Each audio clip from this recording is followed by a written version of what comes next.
Good evening, everyone. Once again, it's a pleasure to have you all for today's session. This session is designed to give you more insights about the academics and what lies apart from academics, like what all clubs or activities we do, or the kind of societies we've created, or what kind of classroom techniques we use. There are a lot of things we are going to discuss today, because in the last session, if I remember, we had a lot of questions regarding academics, like what would be the course structure in the first year, when the classes would start. So all these things will be covered in today's session. So we have with us Vibha Mane, who is the program manager and takes care of the program team. And she'll be assisted by her senior associate, Arpita Day. So I would request Vibha Mane to start the session. Vibha, are you there? Yes. Thank you, Kevin. Thank you for the introduction. Welcome, parents and students. We are very happy to have you all here joining in for the session. With me is my colleague Arpita Day, and together we would like to first of all congratulate all the students for securing the positions with BITS Law School.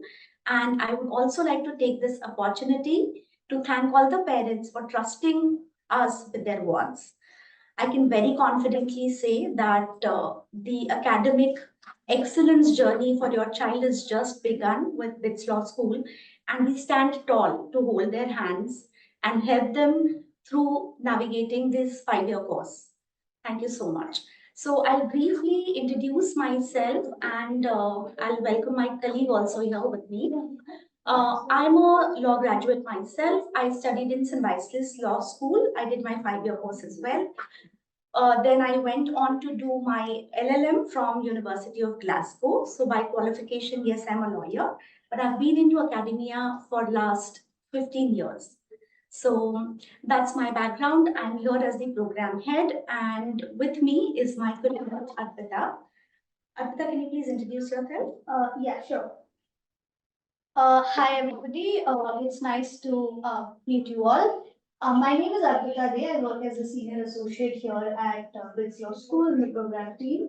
I have been working in academia as an academic. I have been teaching in multiple institutes. I have also worked as a teaching assistant in multiple business schools.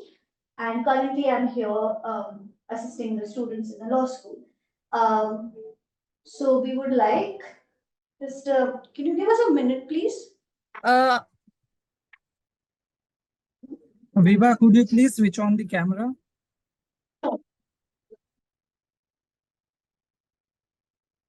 It is not allowing us. Could you check?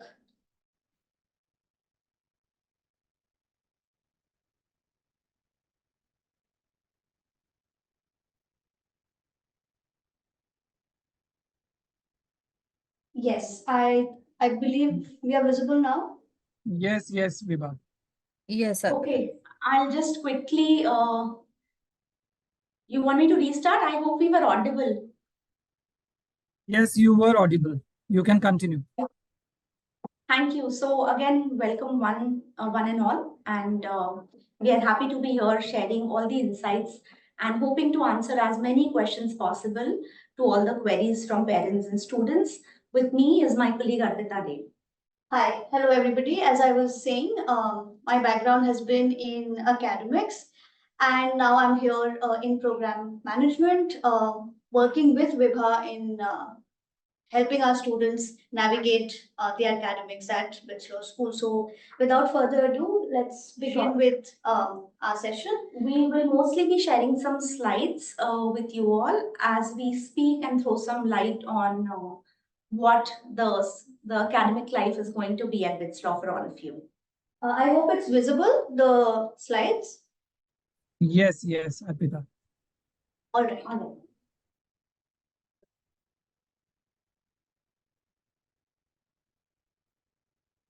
These are some of the pointers that we will be covering, but beyond this, if there are any questions, we are more than happy to take them. We'll be covering academic calendar, exam activities, structure of the classroom, educational tools which help facilitate the learning, We'll be discussing a lot about student committees, councils, election processes, the clubs and societies that we have, and some that we plan to have with you all.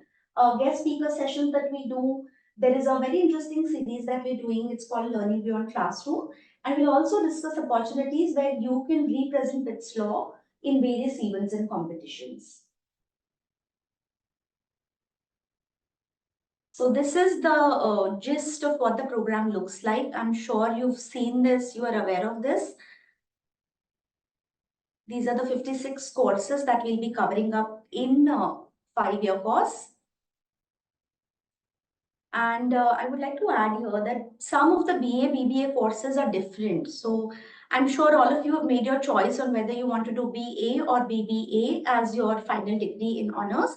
But some courses are different. So for example, this year in semester 2, the BA students are studying political ideologies and legal history, whereas the BBA students are learning about corporate finance and financial, as in corporate finance and bookkeeping for lawyers. So it's a very interesting course. However, we would also like to mention that a lot of course integration is possible. Arpita, would you like to talk about that? Sure. So even though we have two dedicated separate programs as BA and BBA, we definitely encourage interdisciplinary learning. So when we talk about having separate courses, we are not bound by, or we are not limiting our students from studying courses which are offered in the other program.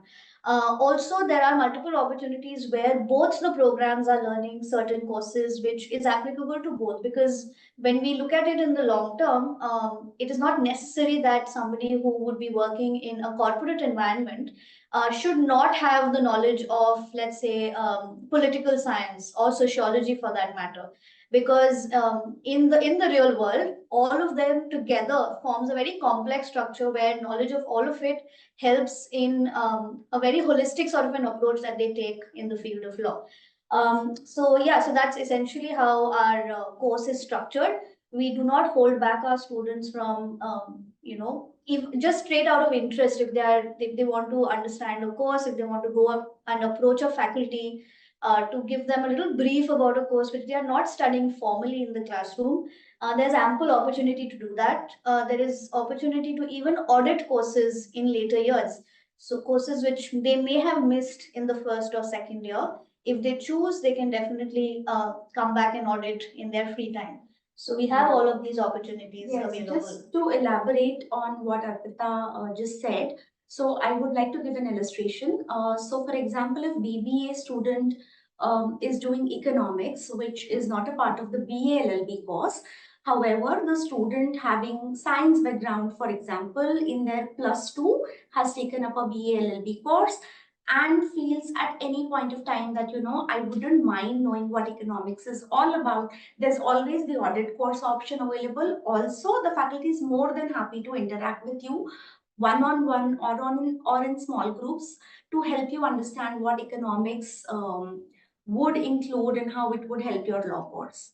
So this is what we meant by, there are no watertight compartments. Yeah. Also, the 2 language courses, I think it would help to shed some light on these as well.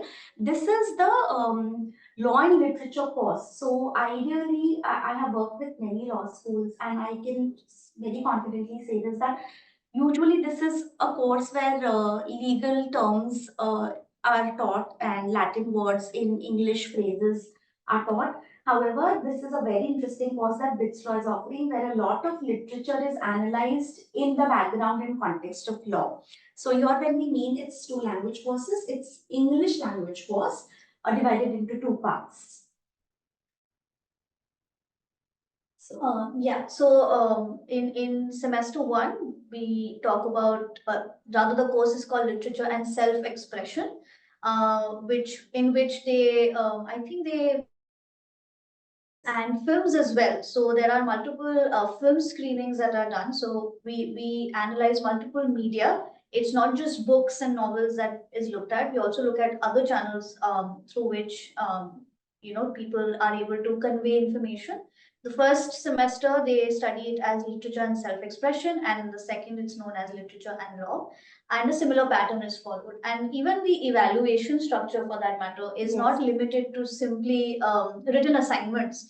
It goes above and beyond that. There are presentations, there are performances, there are exhibitions that are being planned as well, as a way of evaluating the understanding of a course, especially courses such as these. Yeah, I would like to draw everybody's attention to this part of the slide where we've listed out specializations. This is the specialization option that we are offering at the moment. However, there's enough time for us to choose from these specializations and actually apply these courses. But I'm very sure that, in coming future, the list is going to be elaborate and more detailed. So there'll be several options to pick and choose from, and multiple combinations are also going to be a possibility. At the end, on the program offerings, there's a point on compulsory internships. So we have a 5-year course, which means that there are 10 semesters, and every semester ends with an end-term exam, which is followed by the internship break. So ideally, you have 10 opportunities to explore internship options. We have a dedicated office, and they assist you with all your internships. Ideally, it is encouraged that in your first year, you work with NGOs. But again, it is optional and depends a lot on the area of law that you would be interested in. We highly recommend that students use all these semester breaks to do some internship. And it's always nice to, get the experience of NGOs, corporates, district courts, high courts, and just see what kind of option are you more inclined towards.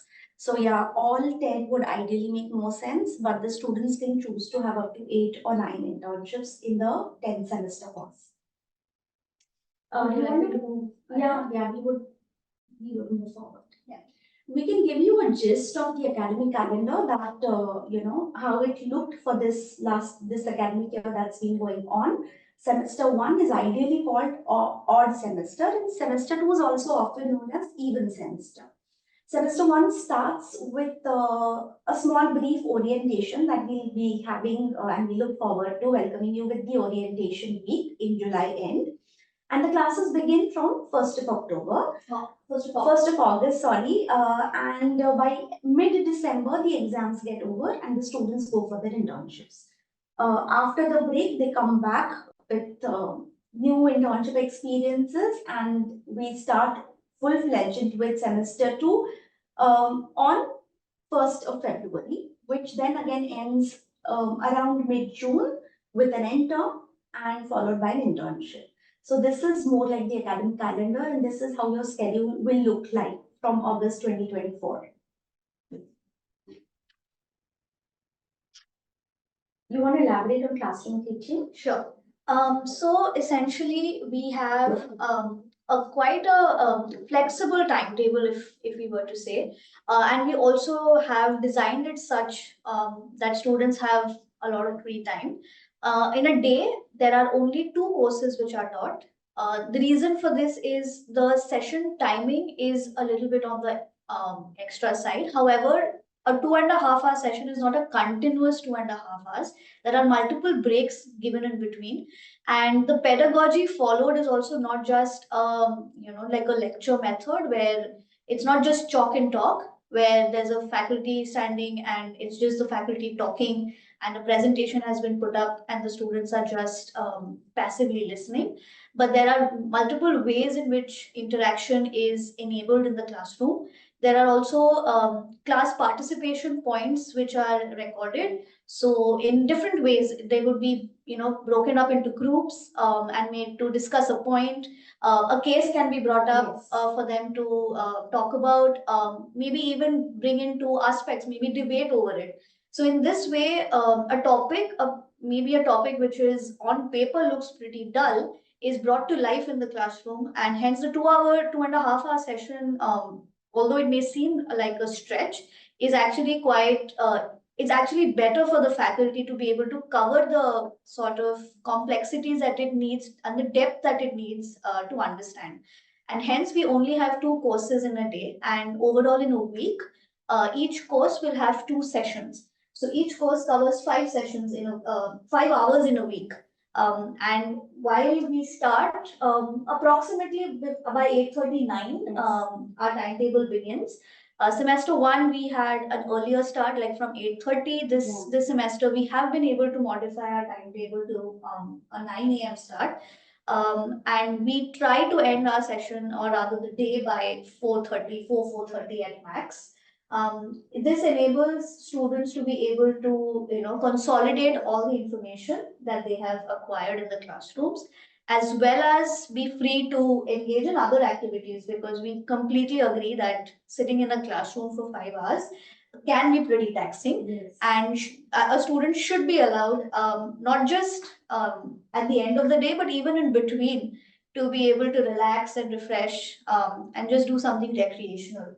So even in the timetable, after 2.5 hour session, students have a 1 hour free slot to be able to do whatever they want. We have our common rooms here. We have some indoor gaming facilities which they can engage in. And there's a 1 hour lunch break as well before they start with the second half of the day. And then in the later half, if it's a tutorial week, they might have certain tutorial classes. But apart from that, so they are free to go back to their hostel, study, relax, play, and stuff Or like that. conduct some of these clubs and societies activities, screen a movie which is related to the course that they're doing. I would like to speak a little bit about tutorials, because tutorials is a very important and an integral part of our curriculum. So what the faculty teaches is one thing related to the course, more related to the outlines of the hardcore law. However, the tutorials are taught by teaching and research fellows. Now we have faculty, that's one component, and we also have teaching and research fellows. These are students who've just covered their fields, they've completed their courses, and they're aspiring to be faculty themselves. So they are heading towards their PhDs. Some of they've already applied. Some of them are almost starting with their PhDs. So in future, they are going to be faculty themselves, and we allow them to teach here because they have their own experiences and own way of teaching to these students. They connect really well. That's been our experience. They connect really well with the students, and tutorials are also graded. The attendance is important. It's calculated in the overall attendance. And while I speak of attendance, I would like to, I don't know how much can I insist on the importance of attendance. If parents are listening to me, this bit of information is very important for them as well, because we are bound by the BCI regulations, unlike any other institute where attendance may not be the important or the most important criteria. For a law school, we are bound by BCI to have 70% attendance requirement, which makes a student eligible to give their end-term exams. If for whatever reasons a student does not have a score of 70% attendance for all courses throughout the semester, that student will not be allowed, unfortunately, because it does not fit into the BCI regulations, will not be allowed to give their end-term exam. So that's a very, very, very important point, and there's no way there's any leeway to break this rule. There are no exceptions. All the medical leaves, as in family trips, any occasions, festivities, whatever leaves a student would want to take, we encourage them that they maintain the 70% and use the 30% leeway to take the leaves. So that's about a very, very, very important rule that's unbreakable, unbreachable, and everybody has to comply. Having said that, we've already mentioned, examinations are towards the end, one in December, one in June. And we have two components. Arpita has briefly touched upon internal assessments. Internal assessments could be research, could be one component, could be presentations, could be a moot court. And end term is always a sit down, write down exam for 2 to 3 hours for every course. And it is mandatory that students appear for both. So yeah, would you like to talk about the technology-driven part? Yeah, sure. So when we talk about the classroom, again, we really encourage students to use, and I'm sure students are already much tech savvy, much more tech savvy than we were when we were students, and hence we don't hold back from students to use it in the classroom. Hence, we have the Brightspace Learning Management System, which is essentially an academic portal or a software which the faculty and TRFs use to communicate all academic related information, which means that they will be able to access all their course material, their assignments, their scores, and also have feedback, regular feedback given to them on the assignments that they submit. What enables or what is useful with this is it's a channel which enables students to submit assignments online. They will be able to, since we have noticed that students today feel more comfortable typing than writing. This is a very this is something which we are observing of late, and by doing so, we are also enabling students to be able to submit digital assignments rather than just written assignments. Similarly, we have something called the Digi. It's actually called the Digi Campus. It's an app-based software. All students have access to it. It's an environment, or it's an ecosystem which takes care of all aspects of a student's life, starting from the fees that they pay to the meals that they have on campus. So the Digi app is able to keep a track of the meals that they are having. They have to go and log in their ID, after which the meals are served to them. Once they pay their fees, it is updated on their on the app for them to be able to access their receipts. Their marks are made visible, their final marks. If they have made any sort of reevaluation or retotaling requests, all of it is taken care of by this DigiCampus app. It's a very useful app in terms of communication between faculty, students, and the program team. And it's a very, very user-friendly app, and students find it very useful. The biggest advantage I personally Yeah. feel of Digi is that students can keep a track of their attendance. Right. So whatever sessions I've had today, if I've attended those, the attendance will be reflected and marked on the Digi portal as well. So as a student, I know and I'm aware that if for legal contracts, I've attended so many classes and I'm close to 70%, then I'm safe. Or if I've crossed 80%, maybe I can take a leave or two. Or if I'm near 65, then there's no way I can miss a class. So it helps students to evaluate their own attendance, and I think this is very, very important and helpful both for parents and students to be in that safe zone and not be ineligible to give exams. So yeah, that's about Brightspace and Digi. I see, Arpita, I'm so sorry, but Yeah. I see 2 hand raises. I think we can take questions. Yeah. Kevin, could you tell us if we can take questions in between? Because I think it will be useful for us Yeah. as well while we are on the topic. If you're fine with that, we can. Yeah, Sure. we are open. We can, if there are any, I mean, we can see hand raises. So if there's something relevant to this point, we can discuss and quickly move forward. Please drop in your questions in the chat box. Sure. Okay. While you get the questions for us, Kevin, can we move forward then to the Yes, next yes, slide? you can continue. Yes. Thank you, Kevin. Thanks. Yeah, so I personally take immense pride, and I would like to boast about the library resources that we offer at BITS Law. It's amazing, it's vast, and it's up to date. It's a blessing to be in a law school with a library, one that is open from 8 a.m. to 10 p.m. And during the exam hours, exam times, exam weeks, there's always an extension. So library staff is very helpful, and the resources are amazing. We've got Manu Patra, Hain Online, SCC, Westlaw, Lexis, Press Reader, Bar and Bench, Harvard Business Publishing, EPW is also one of the very, very well-known resource. And trust me when I say this, that even the most prominent law institutes or colleges do not have this kind of resource available to students. It could be one thing to provide it to the faculty, but having first-year law students access to this kind of resource, that too 24/7, is something that's amazing. And I personally take a lot of pride in saying this, that we have it.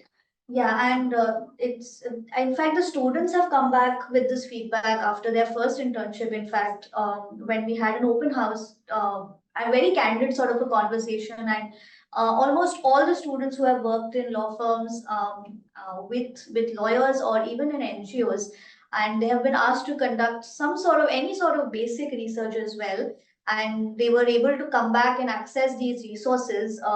They were met.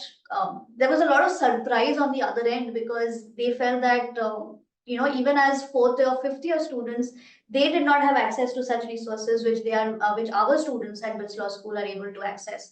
So definitely it's a matter of Also, great the pride for partners us. in the law firms were surprised that our students have this access. Absolutely. So Yeah. definitely, it's a very big plus point for us, and we always encourage our students to be able to put these resources to full use, because it's not something which is easily available, and we are trying our utmost best to add to this and make more resources available. I can share this from my personal experience, and I have no shame in admitting it here on the open portal. But when I was doing law, these resources were not available to me. Certainly not to me. I learned these when I actually started working with the institutes and lawyers, and then they taught me. My work seniors taught me. My colleagues taught me. It was never available through the college. So yeah, this is a big blessing that students have. Yeah, clubs and society. Yes, well, now we come to a little bit more fun part. I'm sure talking about just courses and classes might get boring. We would really love to, I would love to talk about all the clubs. As you can see, there's a long list. And I must say that none of these clubs have been formed by the program team Yeah. or by any of the faculty. These are all student-driven ventures, initiatives taken by the 120 students that we have here. They have come up with their proposals, very detailed proposals and plans that they have for their club, for the short term, for the middle term, as well as for the long term. I can quickly give you a brief of some, and then Vibha will Sure. tell you about a few more. For example, we have, as you can see from the pictures, we have the music club. We recently celebrated our first foundation day. And we had these wonderful students put on a beautiful performance of a medley of songs. We also encouraged other students, even staff, to come up and sing, and we were able to identify hidden talent amongst our staff as well. So definitely, the music club has taken a lot of effort in doing that, bringing this side out of our students and staff. On the bottom right, if you can see, there's a constitutional society that was set up, and they organized a memorial session for Fali Nariman after he sadly passed away recently. So we have these different clubs with different areas. So it's not just limited to the world of law. As you can see, there's something called the Hypocrites, which is essentially a literature club. But what they are trying to the way they have come up with the name is to say that we as individuals, we may often put on a self which may not be our real self. And maybe somebody who looks very strict and firm may actually be liking something which is very soft and fluffy. So to be able to express that side of yourself, they have come up with this club where they talk about anything in the world of pop culture and the world, where they are able to just talk and discuss and express that love or hate for anything that they may have that exists in the world today. So that's another one that we have. Vibha, would you like to talk about it? Yeah, what I also personally like about the Hypocrites is the fact that they have a huge pin board where anybody can anonymously or otherwise put whatever they feel like something that I am too shy to say in public, can go up there, and then we can have those books read together, or I could recommend some movies that we would like to see as a group of students. So they are doing really well. We also have a mental health awareness club, and we are planning sessions on meditation coming month in April. Dead Poet Society also had a very beautiful session with faculty and employees, and a huge number of students who are poets or who are into spoken word. So there was a beautiful spoken word event put up by Dead Poet Society. The Social Service Club is also becoming very popular with the kind of awareness drives that they're promoting. They want to work on beach cleanup, they want to work on tree plantation, and we are all very excited to help them and extend whatever support we can as a program team. So yeah, and it's very beautiful because we all understand that sitting in a classroom from 8:30 to 4 just doing law courses can be exhausting and tiring. And this is a very important part of personality development and holding on to your interests, doing something with your ideas and hobbies. So yeah, we are always welcome to increasing this list with innovative ideas. We really look forward to hearing your proposals for clubs and societies once you're here as well. So while we are on the topic of clubs and societies, we would also like to quickly bring in the idea of, I think it was mentioned in our first slide, about student committees. So student committees are a more formal side of things, where right now we have 4 committees which are in practice. These committees are essentially formed. We have in the first year we have selected our committee in the sense that the faculty and the staff have, based on the students that we have interacted with, selected certain students in each of these committees to be able to serve as points of contact between different departments and the student body as a whole. This enables us as a new law school, which is still in the process of working and building together and basically building the foundation. To be able to work together in a way that nobody is kind of left out of this whole planning of the school. So we have 4 committees. One of them, I can just name them for you. There is the Student Logistics and Mess Committee. There is a Student Media and Marketing Committee. There is an Arts and Cultural Committee. Yes. And there is SIIC. an SIIC, which is basically the committee working in close association with the careers and placement Industry office. interviews. Yes. I would like recently, to add yes. that very recently we've also formalized our sports committee. It's called Student Sport And and Athletics Committee. It's a new addition. We just added it this semester. And again, so I would just like to maybe, I don't know if this is a bit confusing because clubs and societies are very different from the official committees that are formed. Committees have their own email IDs, they are approved by program team. They have select members which have certain roles and responsibilities allocated to them. They have to have certain events in a semester. So for example, sports committee is working on a marathon run, and maybe this is too early to share, but I can't hold my excitement. We are really looking forward to inviting you all to be a part of that marathon along with the students who are going to be your seniors very soon. So I'm personally very excited about that event. They're also planning to have the cultural committee is planning to have a cultural night. So we assist them, we handhold them in planning everything, providing all the assistance possible.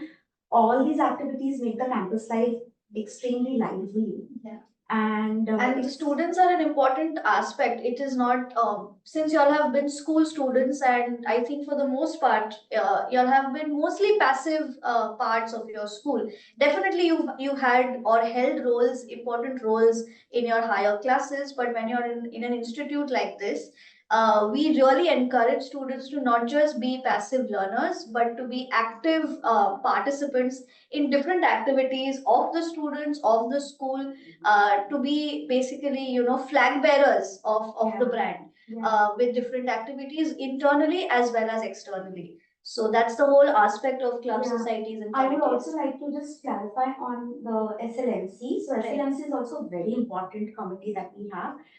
Like the name suggests, it's logistics and mess. So the group which is involved in this particular committee works in close association with the facilities and administrations or operations office.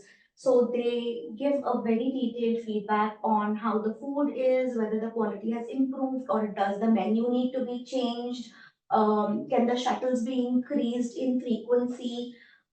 So many other things. So it really helps when students take up these responsibilities and own it up for the institute, and we are able to help them because they're more like representatives of the student life and their cohort, and they bring it to us, and that helps us. That feedback really helps us in providing better services, making their life easier and happier and healthier, of course. So yeah, that is the role of the committees, which is very different from the clubs and societies. Clubs and societies are very informal in nature. They can decide to do a jamming session Yeah. or play a movie, or like I said, they can go beach cleaning or planting trees. So this is a very informal setup, whereas the committees are very formal. And also, like Arpita mentioned, that we've selected the students for this year. Next year is going to be a lot of fun because there's going to be proper elections, and I can't wait to see how our newly batch Yes. elects, not selects, elects their representatives and the seniors. So yeah, so that's where we are at right now. Kevin, would you Yeah. like to just help us with the questions right now, maybe? Yes, Arpita. So we have a few questions. The first one is just a minute. So will the 70% attendance be overall or subject based? It is per course and overall. So if I'm having 4 courses or 5 courses per semester, which could be law of contracts, legal theory, political ideologies, legal history, and English, these are my 5 courses. For example, for instance, then I have to have 70% in each of my courses, and an obviously it'll lead to overall 70%. I hope I've answered. Okay. There's one more question. Is this Brightspace Digi app for parents as well? So the Brightspace app is only for students, since it's an academic app, and it's mostly used for students to access course material as well as to submit their assignments.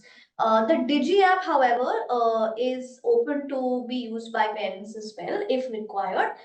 Students are more than welcome to share their logins with their parents as well, and they are able to log into it as well. So each student will be given a student ID once they join.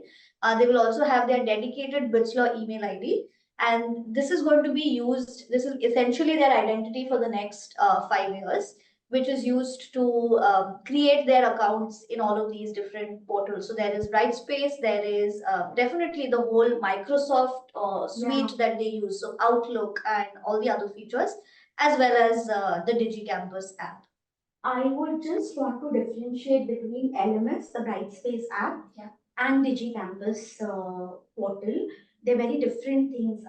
In case there is any confusion that either the parents or students are having, I would want to clarify that with LMS, the Brightspace app, what you do is the faculty posts their class content. So if I am the faculty, I'm teaching component A tomorrow, I'll put it up on LMS, and I would expect my students to go through it, read through it, and be, ready for the class. Or I may say that after this class, I want you to study the coursework that I've already put up on LMS. So that's LMS. LMS will also allow me as a faculty to get the submissions from the students on any activity or a presentation that I've asked them to do. That's LMS. On the other hand, DigiCampus is like an app where the students' details are there. Like Arpita said, scores will be updated, attendance will be updated. If the AC in my room is not working in the student housing, I can raise a ticket. That's what we call. We raise a ticket and someone will come and fix it for you. If you are having some IT issue, for example, that you're logged out of your Outlook account and are unable to get into it, then you raise a ticket on Polpol, and IT personnel will help you with that. So these are the functions that a student can perform on DigiCampus. Also, like applying leaves works on DigiCampus as well. Sorry, Arpita, would you like to add? Yeah, I was just going to add the leaves bit because definitely when you're in a residential campus, there are curfew times to maintain, and it's very important to keep track of students and when they are stepping out of the campus outside of office hours. So definitely that process is completely taken care of by the DigiCampus app. So it's a sort of like as I said, it's an ecosystem. And it kind of caters to a lot of different functions and helps us in maintaining certain logistical functions. Whereas LMS is entirely academic. It only looks at the academic side of things, just feedback on the courses and the assignments, the course material, important announcements, class announcements that need to be made. So if, let's say, the class timing has been changed by half an hour, the TRF or the faculty can quickly put a message in on the LMS, and they will be able to shift it by half an hour or so. And it is only accessible to those students. So on the LMS, let's say a BBA student has 5 courses, whereas a BA student has 6 courses. The BBA student will only be able to look at those 5 courses. They will not have access to the material of the BA student, and vice versa. I kind of missed up. I mean, this has nothing to do with the question raised. Are we done, Kevin, with the questions? Are there more? Oh, there are a few more. So there's one question. So like, do we have any international exchange programs? So I mean, are you the right person, or like the career teams will take care of this?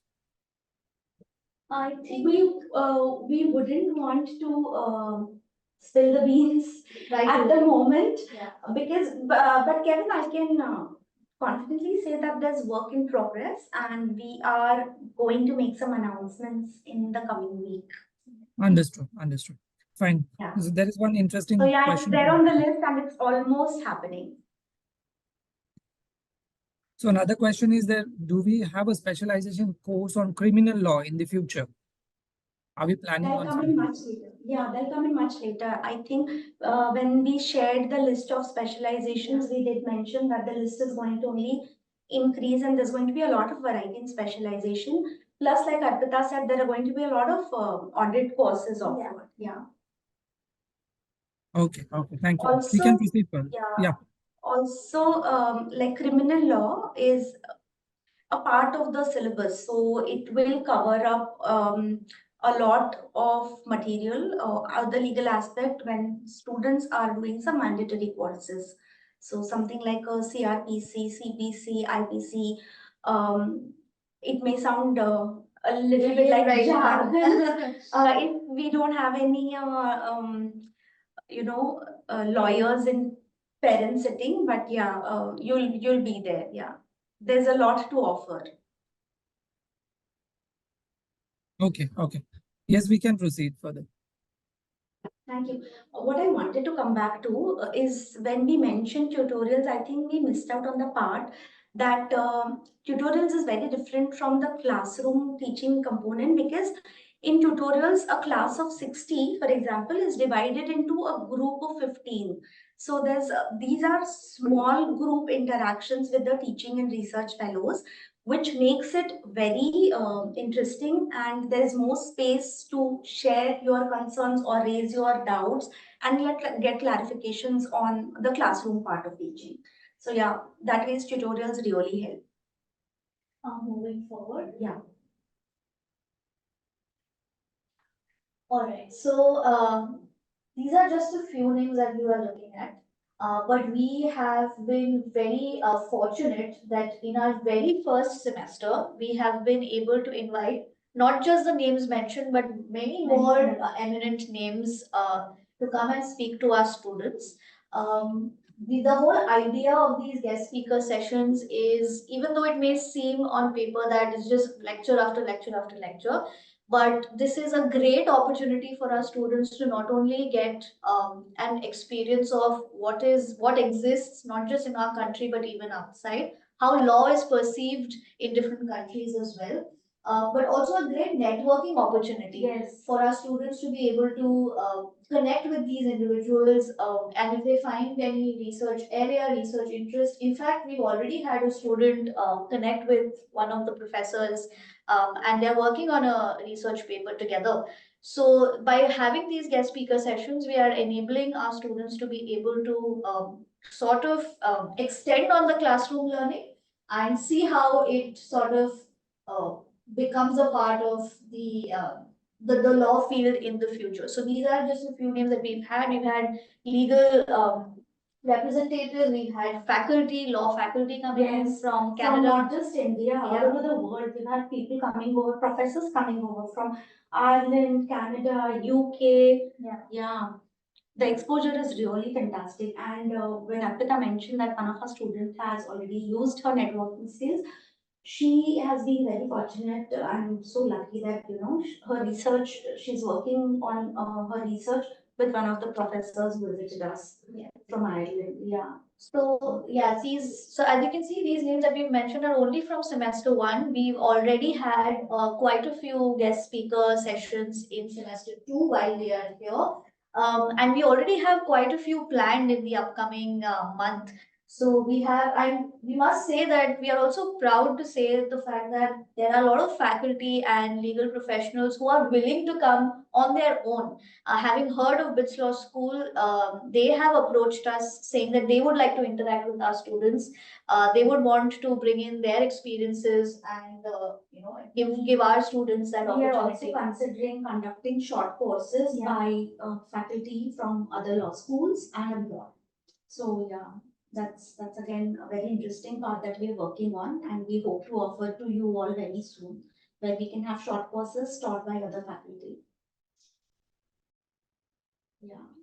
All right, now we're coming to another very important aspect, or rather, I would say, a very interesting side of the academic structure that we have. And like we have already mentioned before, we already have multiple channels in which we are sort of stepping out of the classroom.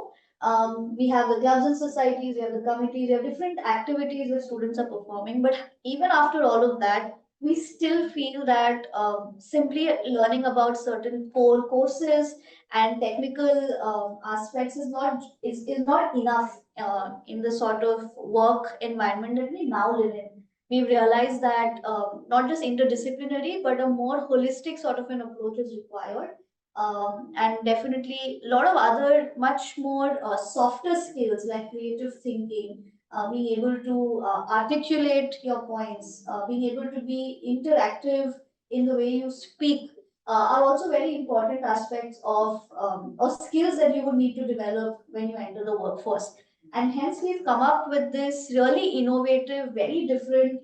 I don't think I've come across any colleges performing or offering something like this, which we are calling the Learning Beyond Classroom series, where essentially we are reaching out to specialists, experts from fields like theatre, performance, photography, fine arts, and various other fields of liberal arts to be able to come in and share their experiences, offer short workshops, whereas students will be completely, I would say, maybe fish out of the water, but very important to be able to be in that sort of a zone where they are able to do something which is very different from what they have done or are doing in the classes. So in this way, they'll be able to hone certain skills, which I'm sure they already have, and are just not able to find a way to nurture. I'll just briefly explain how learning beyond classroom works. So this is not a mandatory course. That's one thing to know, and it's very important. This is not a part of a course curriculum. This is something that we are providing, and we are very confident. We are sure that this kind of channeling your potential really helps. This is an interest-based course, if I may call it a course at all. That is, it's not a course, it's an outlet for our students. So the first LBC session that we are doing, it's already commenced in March.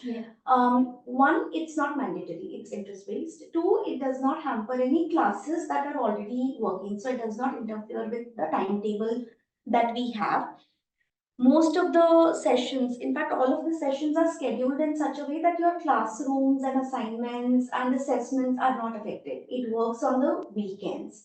So the experts who are giving this course come on the weekends. All the classes are scheduled on Saturday or Sunday.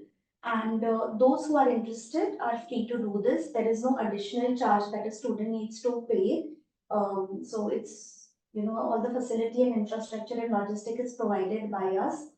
And it's a beautiful way to channelize all your other talents. So, yeah. We can give you a very quick, or rather a very brief understanding of an LBC that is currently running. It is called, it's by a theatre specialist, and it's called Society Performance in Me. Now, the name itself suggests that it's something very different, and you would not probably know what is happening, but it's through performance, through theatre, through art, students are able to understand and become self-aware. and find ways to be able to, understand themselves and help them understand others as well.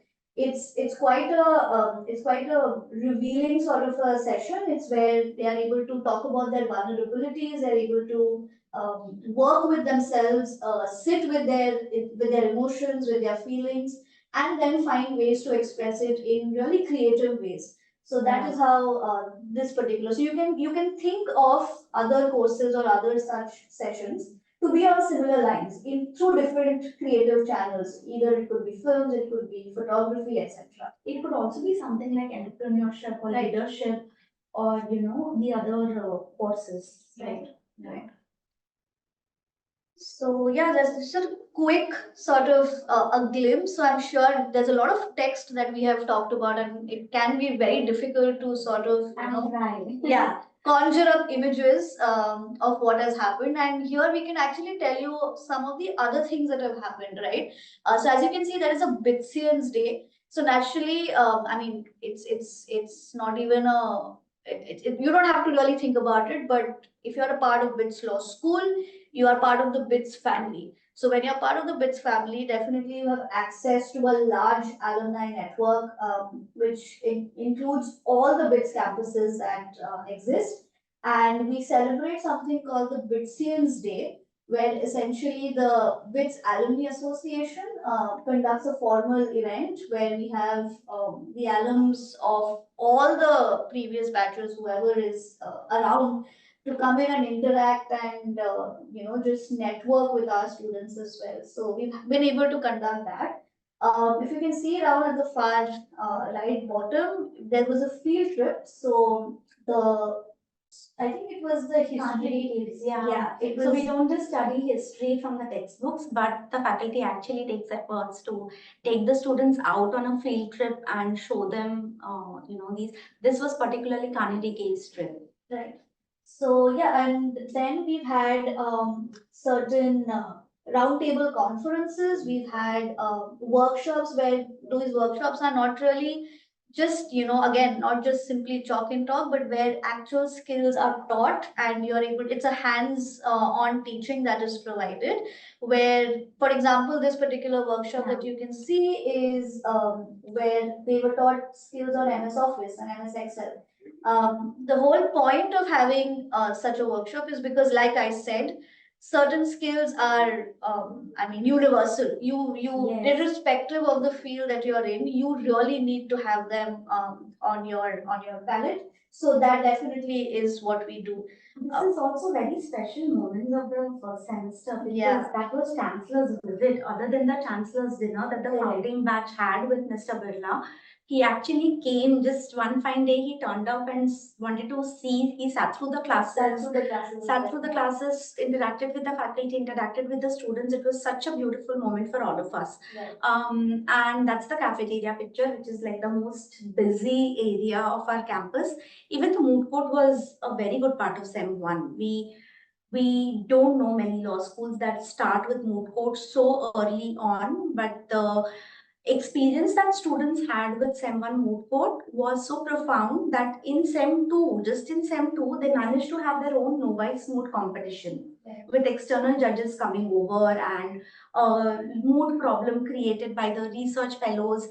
So it was, there's so much of learning and growing that has happened just in 6-7 months. Absolutely. And again, like we said, I think the faculty were just there in the background providing very little support, and our students were able to take the entire onus of organizing the novice moot with external judges as well. So that was again another important And that's highlight. I don't know how many parents have come and seen our interim campus, but that's the center slide on the bottom. You can get a glimpse of our moot court, which is a beautifully done room, and it gives you a feeling of being in the actual courtroom. Yeah.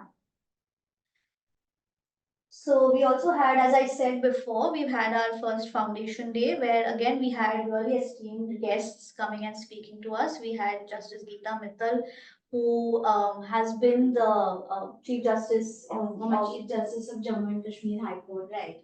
and speak to our students about her experiences. And then we've had Senior Advocate Navroz Sidwai coming in, who also gave a wonderful lecture to our students. It was he very made- engaging. Yeah, we read the preamble along with him. Yes. Yeah, that was a good moment.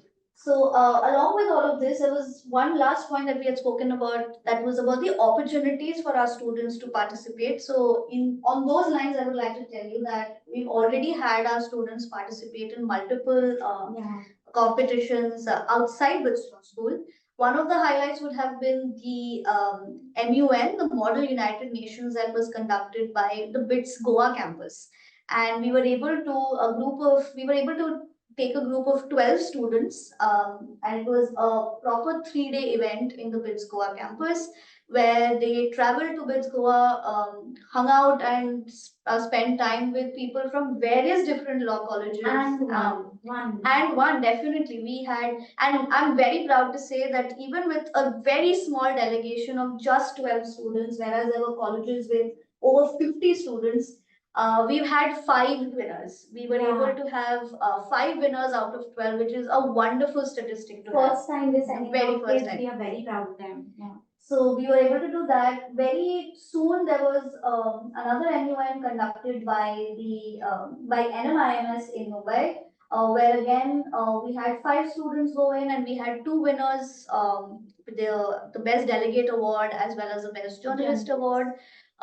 We also very recently had students travel to Hyderabad to participate in something called Corporate Synergy. To Symbiosis Hyderabad. Where they Symbiosis Law reached- College. Right, where they reached the semi-finals and were ranked 6 out of 12.